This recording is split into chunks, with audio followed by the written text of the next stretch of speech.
Takulandirani ku AMTV Malawi kuchimake kwa nkhani zenizeni. Ngati nkhani imeneyo kuno kulibe, dziwani kuti nkhani imeneyo ndi yabodza. Not much, but just to thank Local Governance Finance Committee for these guidelines. All of us, if you get to work without guidelines, that would be a challenge. It's very clear. It's more or less like a reminder of our legal instruments that we have and also what we need to do on day-to-day basis. The guideline is very simple to understand, and I don't think you have many questions with it. The aim is to perfect our work, and I would like to congratulate all of you for actually being in the history of local government to have attended the first guidelines provided by National Government Finance Committee for 20. It's written May 2024, but we are launching in January 2025. Thank you so much. It's very easy to understand.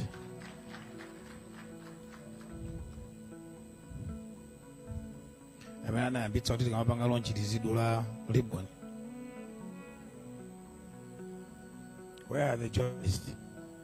Oh, you are here.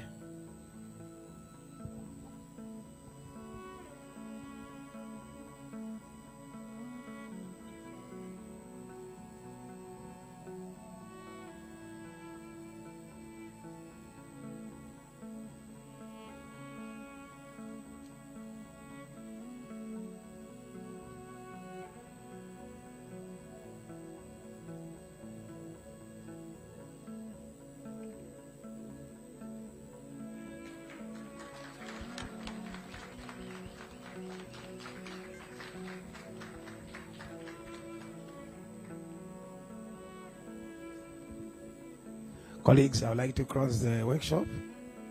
Those of that opinion say aye. Those of the contrary say no. The ayes have got it. I can close the function. I want to thank all of you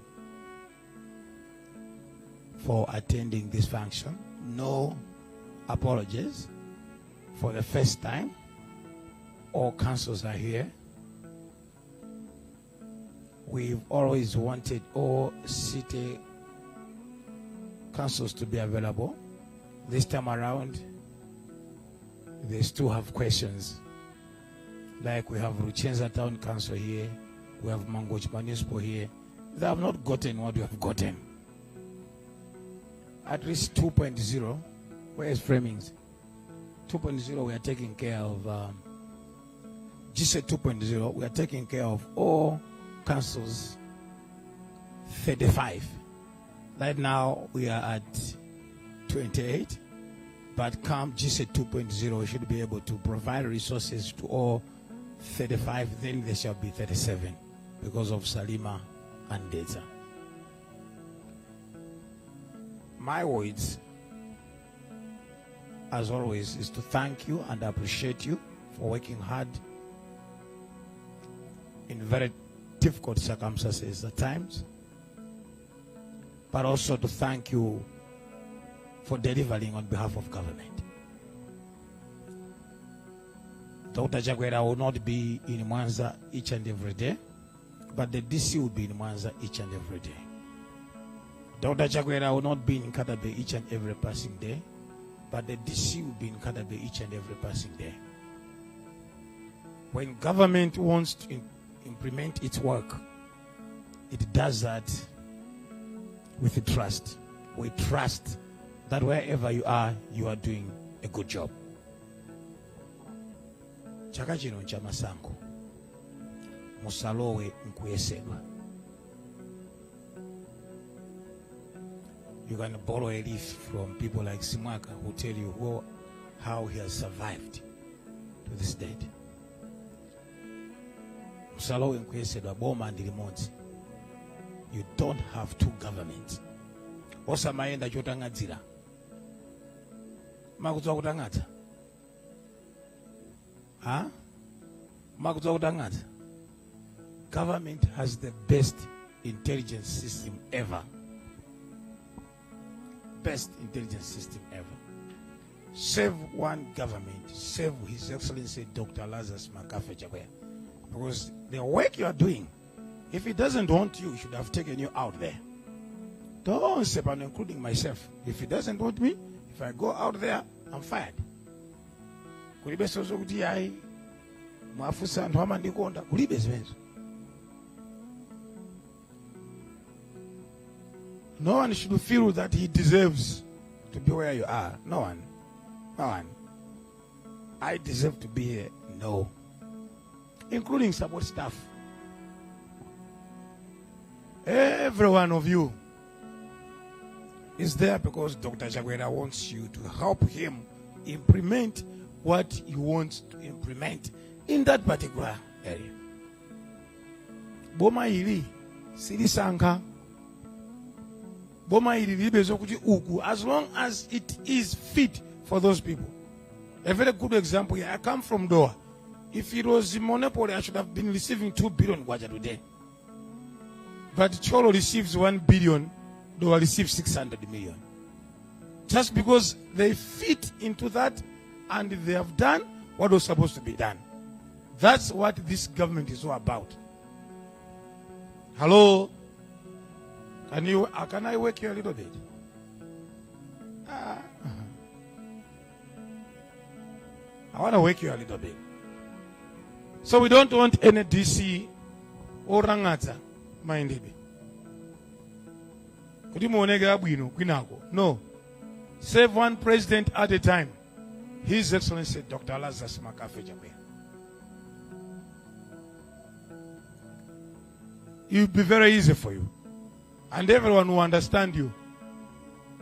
Any politician will understand you. Oh yeah? Pana pakini magalaka ntakuyankhula na tulankani mulibe.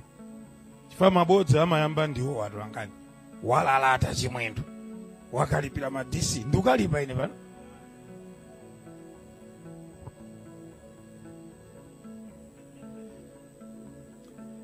If I go to the Bible, I used to remember what the Quran said.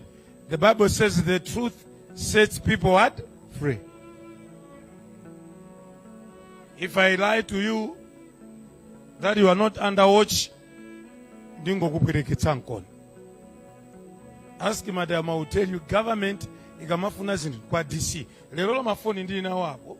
Ndionena njala chimanga hiya iko olomekezeka mulumikizane nda DC DC anga kunena ndani.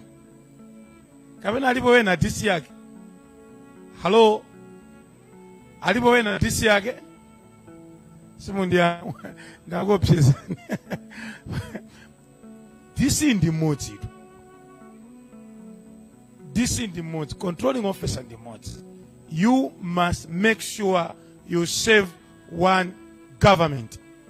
So even in the media, I would tell tomorrow, if you want to write about me, I'm saying they must be dedicated and save His Excellency Dr. Lazarus Makafe Chakwera in making sure services are provided.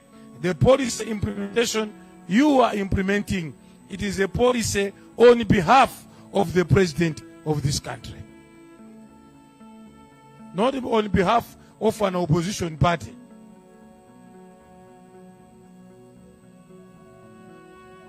Very easy. Naona ngobe zokugwa basi. Walivera jana me. Palibe chimenda tani ndamva. But to make sure that you do your job very easily in this period, chile anokuti kuphekereni. Bwino kwambiri. As simple as save one president at a what? At a time.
connections are everywhere.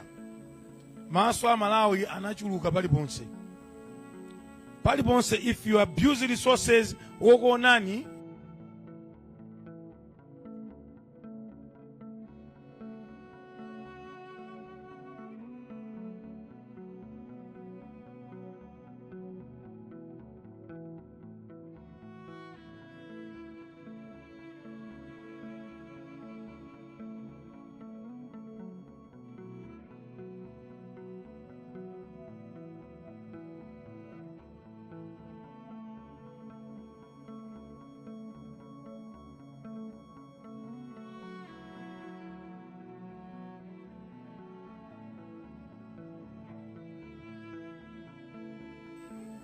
Only 7. Komaso titafufuza 7 yo. Anango ena pangono. There are even improvements for those 7. And we want next year all councils should have clean what? Records. Then you see this. Ndalama zizingobwe.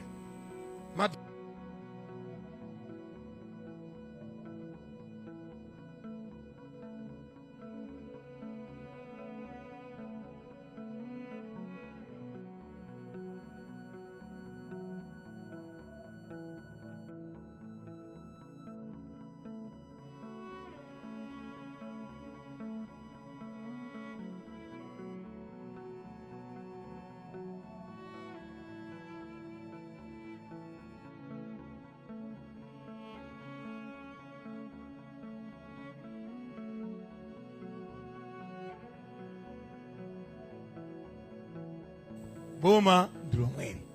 Osakayikira decision ndutiyo yemwe. Chair nanga simu ngatawina okasa ena.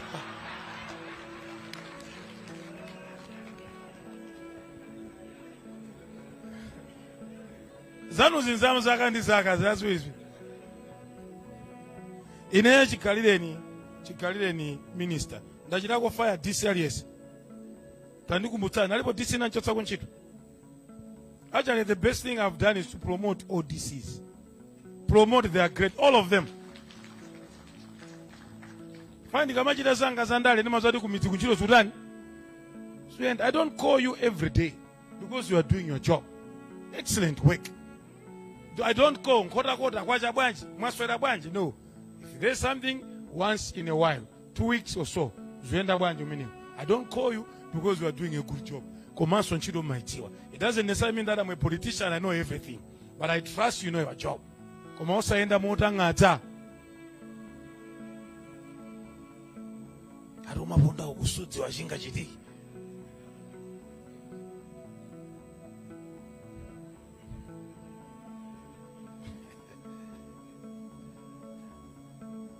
The truth shall set people what?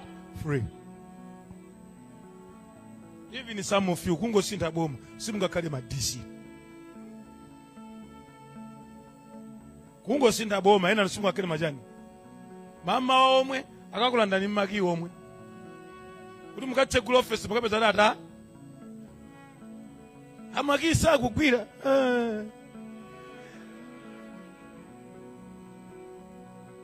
Work for your government. If it please Dr. Jagwera kukusanka kukala DC kumene koko. You mean kunalibe intelligence okufufuza we? Kunalibe ukufufuza ndiwe ndani? Do you think position ya DC timapatana on a silver platter? DC. Azikanikana head of finance. DC, if you are a DC today. Hello? Zaja zanano tsikulina. Mandikonda be. Amene mandikonda kwezani dzanja. Koma Boma ndilidilo lomwe. Mukamaenda panopa, don't worry about what you hear. Let me tell you, don't worry about what you hear. That's the year of politics. Muzaka Zandale, even in America, Hillary Clinton actually prepared inauguration. Mzimai wapitai, timatinda? Even prepared what? That's what happens in politics. Today it's like this star. A politician has got so many lives. Kuchoka mmawapo fika madzulo. You have so many lives. Especially this year, so many issues were happening. Hey, that will not happen. That will not what? Happen. Lero 13 cha? 14 cha? That will not what? Amba akudalitseni Boma Ndilomweli siko mukwambeni.